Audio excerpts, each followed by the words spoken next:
अस्सलाम वालेकुम dear students, welcome to the study guiders. आज हम चैप्टर नंबर 12 के इम्पोर्टेंट डेफिनेशंस करेंगे और इसके अलावा इनके एमसीक्यूज़ को सॉल्व करेंगे। सबसे पहले डेफिनेशन दी गई है कि डिफाइन सर्कम एंगल, कि सर्कम एंगल को डिफाइन करें।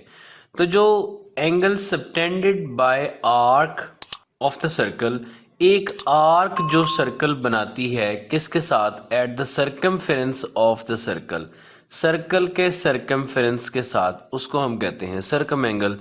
लेट्स सपोज कि ये हमारे पास एक सर्कल है और इसमें हम कोई एक आर्क कंसिडर कर लेते हैं कि सपोज दैट ये ए बी एक आर्क है। अब ये ए बी आर्क इस सर्कमफेरेंस के किसी भी पॉइंट के ऊपर जो एंगल बनाएगी, इस एंगल को हम कहेंगे कि ये इसका सर्कम एंगल है। इसको हम नाम x दे देते हैं और हम यहाँ पे ये लिख देंगे कि x इज सर्कम एंगल। जी नेक्स्ट है define central angle and form its figure. अच्छा, वो आर्क जो बनाती है एंगल सर्कमफेरेंस के साथ, उसको हम कहते हैं सर्कम एंगल। और वही आर्क अगर वो एंगल सेंटर के साथ कोई भी एंगल वो बनाए, जैसे सपोज दैट कि ये इसका सेंटर है और आर्क हम कंसिडर करते हैं ये वाली ए बी, तो अब ये ए बी अपने सेंटर के साथ जो एंगल बनाएगी, इस एंगल को हम कहेंगे, कोई नाम दे देते हैं एक्स, और इस एंगल को हम कहेंगे कि ये सेंट्रल एंगल है। X is central angle. Definition इसकी पढ़ते हैं। The angle subtended bye arc, कोई एक आर्क जो एंगल बनाएगी with the centre of the circle, circle के सेंटर के साथ, उसको हम सेंट्रल एंगल कहते हैं। जी उसके बाद क्वेश्चन को डिस्कस करते हैं कि डिफाइन क्वाड्रिलेटरल। तो कोई भी फोर साइडेड क्लोज्ड फिगर आप बना लें तो उसको आप कहेंगे कि वो एक क्वाड्रिलेटरल है। बेशक उसकी कोई साइड इक्वल ना हो, कोई साइड पैरेलल ना हो, एंगल उनको सेम हो या ना हो, तो वो एक क्वाड्रिलेटरल कहलाएगी क्योंकि इसकी फोर साइड्स हैं। अच्छा, अब है कि डिफाइन अ साइक्लिक क्वाड्रिलेटरल। अब साइक्लिक क्वाड्रिलेटरल क्या होती है? लेट्स सपोज कि हम एक सर्कल ड्रॉ करते हैं और इस सर्कल के अंदर कोई भी एक क्वाड्रिलेटरल बना लेते हैं। जैसे अब ये इसकी बन गई फोर साइड्स, तो फिर इस क्वाड्रिलेटरल को हम कहेंगे कि ये एक साइक्लिक क्वाड्रिलेटरल है क्योंकि इसकी चारों वर्टिसेस में से एक सर्कल पास किया जा सकता है। अ quadrilateral is called cyclic when the circle can be drawn through it's four vertices. अगर उसकी चारों वर्टिसेस से हम एक सर्कल ड्रॉ कर सकें तो उसको हम एक साइक्लिक क्वाड्रिलेटरल कहते हैं। चलिए अब इसके बाद ये क्वेश्चन डिस्कस करते हैं कि what do you know about the opposite angles of a cyclic quadrilateral. Let's suppose के ये एक सर्कल है और इस सर्कल के अंदर हम एक क्वाड्रिलेटरल ड्रॉ कर लेते हैं एक। तो इसके बच्चों जो ऑपोजिट एंगल्स होंगे, इसके ऑपोजिट एंगल्स ये और ये, इनका सम 180 डिग्री होगा। इसी तरह से इसके जो ये ऑपोजिट एंगल्स हैं, इनका सम भी 180 डिग्री होगा। यानी कि जो ऑपोजिट एंगल्स होते हैं किसी भी साइक्लिक क्वाड्रिलेटरल के, वो सप्लीमेंट्री होते हैं। अच्छा बच्चों, अब हम चैप्टर नंबर 12 के एमसीक्यू सॉल्व करते हैं। मैं आप बच्चों को ये एडवाइस करूँगा कि अगर आप लोगों ने पहले चैप्टर नंबर 12 के थ्योरम्स की वीडियोस नहीं देखी हुई तो आप उनको पहले ज़रूर देखें। उनके बगैर हो सकता है आपको ये एमसीक्यूज समझ ना आए। अगर आपने चैप्टर नंबर 12 के थ्योरम चॉइस पे छोड़े हुए हैं और एग्ज़ाम में नहीं भी करने, तो भी इनके एमसीक्यूज अगर आएंगे उसको तो डेफिनेटली अटेम्प्ट करना है, उसमें तो कोई चॉइस नहीं होती। इसलिए आपको इसकी अंडरस्टैंडिंग लाजमी करनी चाहिए। लिहाजा आप इन एमसीक्यूज को समझने से पहले आप चैप्टर नंबर 12 के थ्योरम्स को लाजमी अंडरस्टैंड करें। और अब मैं ये सपोज करता हूँ कि आप लोगों ने वो वीडियोस देख ली हैं और मैं उसी लिहाज से उन कॉन्सेप्ट्स को डिस्कस करूँगा, लेकिन डेफिनेटली जितना डिटेल में पहले डिस्कस किया है उतनी डिटेल में तो नहीं हो सकता ना दोबारा। पहला इसका एमसीक्यूज है कि a circle can pass through the vertices of a right angle triangle A B C, कि हमारे पास एक right angle triangle A B C है और उसमें से उसकी वर्टिसेस में से एक सर्कल पास कर रहा है। तो बच्चों ये आपने थ्योरम नंबर 3 में, चैप्टर नंबर 12 के थ्योरम नंबर 3 में ये सिचुएशन देखी थी कि ऐसी कंडीशन में वो हमारे पास एक सेमी सर्कल होगा, यानी कि लेट्स सपोज ये हमारे पास एक सर्कल है और इसका ये हम ले लेते हैं एक सेमी सर्कल। अब सेमी सर्कल में बनने वाली जो ट्रायंगल होगी, तो ये ट्रायंगल की वही कंडीशन बनती है कि ये एक राइट एंगल ट्रायंगल होगी। अच्छा, इस ट्रायंगल को हम नेम दे देते हैं, सपोज इसको हम ए कहते हैं, इसको बी कहते हैं, इसको सी, और मेजर एंगल सी जो है वो 90 डिग्री दिया गया है। और आपके क्वेश्चन में ये बात बताई गई है कि जो ए सी है अगर ये 3 सेंटीमीटर हो और जो बी सी है ये 4 सेंटीमीटर हो, तो देन बताइए कि इसका रेडियस कितना होगा। रेडियस, अब यहाँ ये लेट्स सपोज इसका सेंटर ओ हम बनाते हैं, तो फिर इसका रेडियस जो है ना वो ये डिस्टेंस है ओ से लेके ए तक या ओ से लेके बी तक का जो डिस्टेंस है इसको हम रेडियस कहते हैं। और जो ए बी है ये एक डायमीटर है क्योंकि ये सेंटर से पास करती हुई लाइन है, तो जो रेडियस होता है ये डायमीटर का हाफ होता है। तो हम इस राइट एंगल ट्रायंगल के ऊपर पाइथागोरियन थ्योरम यूज करते हुए इसका डायमीटर जो कि इस ट्रायंगल के लिहाज से हाइपोटेन्यूज है हम उसको फाइंड कर सकते हैं, जो कि इक्वल होगा ए बी जो लेंथ है ये बच्चों इक्वल होगी square root of 4 square plus 3 square. ये मैंने पाइथागोरियन थ्योरम के अकॉर्डिंग ये लिखा, आपको याद होगा कि ये हाइपोटेन्यूज का square is equal to base square plus perpendicular square. तो फिर यहाँ से ए बी की जो लेंथ है ये आ जाएगी 5।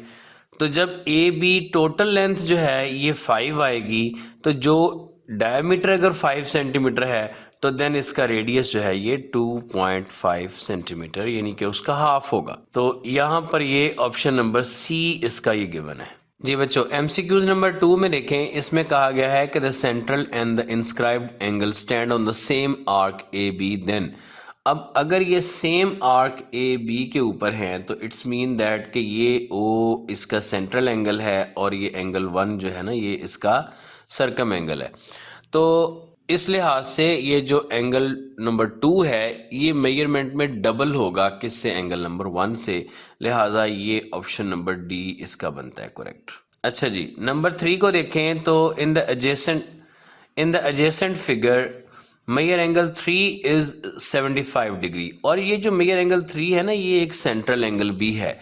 तो देन फिर measure angle 1 and measure angle 2 देखें जी, अब ये 1 और 2 जो है ना ये दोनों ही सर्कम एंगल बनते हैं। तो सर्कम एंगल तो सेंट्रल एंगल से हाफ होता है एज पर थ्योरम नंबर 1, और ये तो थ्योरम नंबर 2 में भी आपने देखा, लिहाजा ये 75 का हाफ होगा यानी कि 37 whole 1 over 2, 37 whole 1 over 2 degrees. Option number A इसकी करेक्ट है। नंबर 4 में देखें जी, given that O is the centre of the circle the angle marked x will be. अब देखें x जो है ये इसका सेंट्रल एंगल है, जबकि अगर आप इसको देखें ये इसका सर्कम एंगल बनता है जो कि 25 गिवन है। तो सेंट्रल एंगल सर्कम एंगल का डबल होता है, लिहाजा वो 50 डिग्री होगा। नंबर 5 जो है वो सेम है। अब देखें थ्योरम नंबर 2 के अकॉर्डिंग सेम आर्क के ऊपर बनने वाले दोनों जो सर्कम एंगल होते हैं वो इक्वल होते हैं, इसका मतलब है y जो है वो 25 डिग्री के इक्वल होगा। तो ऑप्शन नंबर बी इसका करेक्ट ऑप्शन हुआ। हाँ जी, इस ज़रा नंबर 6 को ज़रा बच्चों बड़े ध्यान से आपने ज़रा समझना है, इसकी फिगर को ज़रा गौर से देखें।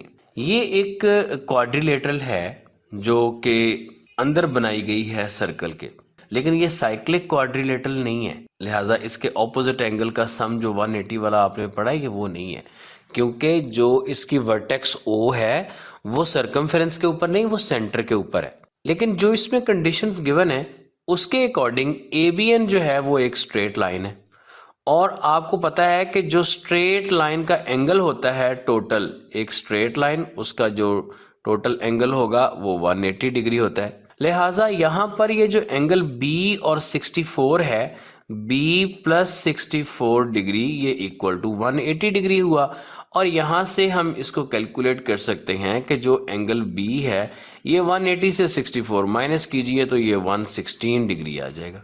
अब B जो है वो तो हमारे पास आ गया 116 डिग्री, लेकिन यहाँ पर जो एंगल दिया गया है ये एंगल इसको 2B कहा गया है, यानी इट्स मीन दैट कि अगर B हमारे पास 116 डिग्री है तो जो 2B होगा 2B 2 मल्टीप्लाई बाय 116 यानी कि ये 232 डिग्रीज होगा। अब यहाँ तक आपने देख लिया तो इसके बाद देखें, अगर कंप्लीट रेवोल्यूशन आप देखें, कंप्लीट रेवोल्यूशन 360 डिग्री होती है, तो 360 में से अगर हम इस 2B को माइनस कर दें बाकी x बचेगा। लिहाजा अगर हमने x एंगल फाइंड करना है तो वो कैसे करेंगे, 360 डिग्री से 232 को कर देंगे माइनस, तो बाकी आ जाएगा 128 डिग्रीज। तो ये 128 डिग्रीज इसका आंसर हुआ। नंबर 7 को देखें, in the figure O is the centre of the circle, O centre of the circle है तो देन एंगल X इज, अच्छा इसको जरा समझिए, ये क्या सिचुएशन है। सिचुएशन ये है कि सेंट्रल एंगल जो है ना इस आर्क के लिहाज से 110 बन रहा है, तो अगर हम कोई भी एक इसमें सरकम एंगल बनाएं तो सरकम एंगल इसका हाफ बनेगा, यानी कि ये एंगल इसका 55 बनेगा। अब आपने थ्योरम नंबर 4 में ये देखा कि इस तरह से, जैसे कि अब ये देखें ना, यहाँ पे ये हमारे पास एक क्वाड्रिलेटरल बन गई है, साइक्लिक क्वाड्रिलेटरल अंदर की तरफ बन गई है। अगर आप इसको A कह दें, इसको B कह दें, इसको C और इसको D कह दें, तो अब ये ABCD जो है या ACBD जो है ये एक साइक्लिक क्वाड्रिलेटरल है, और साइक्लिक क्वाड्रिलेटरल में ऑपोजिट एंगल्स का सम सप्लीमेंट्री होता है, यानी अब इसमें x प्लस 55 डिग्री जो है ये इक्वल होगा 180 डिग्री के, और यहाँ से x को फाइंड किया जा सकता है 180 माइनस 55 जो कि 125 डिग्री होगा। अब ये नंबर 8 को देखें, in the figure O is the centre of the circle, then angle x is, अब x जो है ना वो कहाँ पे गिवन है, यहाँ पर, ये यहाँ पे। अच्छा इसको ना अलग बनाते हैं और बना के इसको अंडरस्टैंड करते हैं, ये काफ़ी दफ़ा एग्जाम में आया भी है, MCQs, इंपॉर्टेंट MCQs है। अच्छा बच्चों, कंडीशन इसमें ये गिवन है कि इसमें एक राइट एंगल ट्रायंगल बनाई गई, और वो राइट एंगल ट्रायंगल इस तरह से बनाई गई है कि इसके साथ यहाँ से एक और लाइन ड्रॉ की गई, और इसमें कह दिया गया कि इसमें ये वाली साइड इस साइड के और ये इस साइड के कॉन्ग्रेंट है।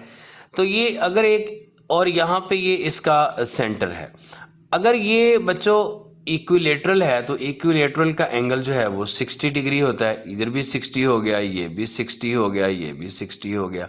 अब आप कई तरीकों से देख सकते हैं कि ये देखें ना, ये अगर ये एक स्ट्रेट लाइन है तो 60 प्लस फिर ये वाला एंगल कितना बनेगा 120 डिग्री, और ये जो साइड है ये वाली, ये इस वाली साइड के भी तो कॉन्ग्रेंट है ना, क्योंकि ये O से लेके अगर आप, हम इसको नेम दे देते हैं कोई ABC, तो अगर OC जो है वो रेडियस है तो OA भी तो रेडियस है ना, इसलिए ये एंगल भी सेम होंगे, और यहाँ पर ये एंगल x दिया गया है। इस ट्रायंगल के अंदर अगर ये एंगल 120 है तो फिर इसके जो बाकी एंगल होंगे वो 30 डिग्री होंगे, ताकि उनका सम 180 हो सके। या दूसरी सूरत में आप यूं भी देख सकते हैं कि यहाँ पर ये एक राइट एंगल ट्रायंगल बनती है, तो अगर ये एंगल 60 है तो ये एंगल 30, और फिर ये इसके ऑपोजिट वाला भी 30। आई होप सो कि आपको इसकी समझ आ गई। तो फिर ये 30 डिग्री इसका आंसर है। नंबर 9 में देखें जी, हमने एंगल x फाइंड करना है। इसके अंदर देखें ये एक साइक्लिक क्वाड्रिलेटरल बनाई गई है। अब इसमें ये जो साइक्लिक क्वाड्रिलेटरल बनाई गई है, इसके अंदर हमें यहाँ पे ये एक एंगल 30 दिया गया है, और दूसरा एंगल यहाँ पे ये पूछा गया है कि x कितना है। तो चलिए इसको हम समझते हैं। अच्छा जी, हमने समझने के लिए ना वो तस्वीर उधर से चोरी करके अपने ग्रीन बोर्ड पे लगा ली। अब देखें ज़रा इसको बेटा, ये इसके अंदर जो ये लाइन है ना, ये लाइन एक डायमीटर लाइन है, ठीक है ना, क्योंकि वो सेंटर से पास कर रही है। इसी तरह से ये वाली लाइन भी एक डायमीटर लाइन है, क्योंकि ये भी सेंटर से पास कर रही है, और ये दोनों डायमीटर एक दूसरे को इक्वल रेशो में कट कर रहे हैं। इट्स मीन दैट कि ये जो गिवन फिगर है वो एक रेक्टेंगल है, और ये इसके वर्टेक्स के ऊपर जो एंगल है ये 90 डिग्री का है। तो फिर अब देखें ये एंगल 60 डिग्री का बना, क्योंकि 30 प्लस 60 ही 90 होंगे, तो ये वाला एक्स भी 60 डिग्री हुआ। ये इक्विलेटरल फिर इसमें बन रही है ना, सारे 60 60 60 के एंगल, तो फिर इसका जो आंसर है वो 60 डिग्री। हाँ जी, तो इसका लास्ट एमसीक्यूज है कि in the figure O is the centre of the circle, तो ओ के साथ ही एक सेंट्रल एंगल भी बन रहा है और उसी का नाम एक्स है और वही एंगल हमने फाइंड करना है। यहाँ इसकी जो ये ट्राइंगल्स बन रही हैं, ये बिल्कुल थ्योरम नंबर 1 की तरह की डायग्राम है। इसमें ये दो एंगल 20 और 30 डिग्री के दिए गए हैं। अब ये आपको पता है कि जो आपने थ्योरम नंबर 1 की डायग्राम बनाई थी ऐसे करके, उसके अंदर भी जितना एंगल यहाँ पर था वही एंगल इधर था, और जो एंगल इधर था वही एंगल इधर था। इट्स मीन दैट कि ये एंगल इन्हीं दो एंगल्स का सम है, यानी कि 50 डिग्री है। और अगर ये सरकम एंगल 50 है तो सेंट्रल तो उसका डबल होता है, यानी कि 100 डिग्रीज। ले बच्चों, आई होप सो कि आपको चैप्टर नंबर 12 के जो एमसीक्यूज हैं ये समझ आ गए। चैप्टर नंबर 12 से एक एमसीक्यूज लाजमी आता है, तो इनको अच्छी तरह से कीजिएगा। तो हमें दीजिए इजाज़त, अब मिलते हैं। अच्छा, अब बच्चों हमने चैप्टर नंबर 9 और 12 के थ्योरम्स भी मैंने अपलोड कर दिए और आई होप सो कि आपने देख लिए होंगे। और हमने चैप्टर नंबर 8, 9, 10, 11, 12 इसकी इम्पोर्टेंट डेफिनेशंस और कुछ शॉर्ट क्वेश्चंस और तमाम एमसीक्यूज़ जो कि यहाँ मिसलिनियस एक्सरसाइज में दिए गए हैं और बोर्ड एग्जाम्स में आते हैं, वो हमने सॉल्व कर लिए। और लिहाजा अब ओनली चैप्टर नंबर 13 हमारा रह गया, तो नेक्स्ट हम उसकी वीडियोस अपलोड करेंगे। तो देखते रहिए और अपने फ्रेंड्स को भी बताइए ताकि उनका भी फ़ायदा हो, उनकी भी एग्ज़ाम की प्रिपरेशन अच्छी हो सके और हमारे चैनल को भी ज़रा बूस्ट मिले। ठीक है बच्चों, मिलते हैं फिर चैप्टर नंबर 13 के सॉल्यूशन में। अल्लाह हाफ़िज़।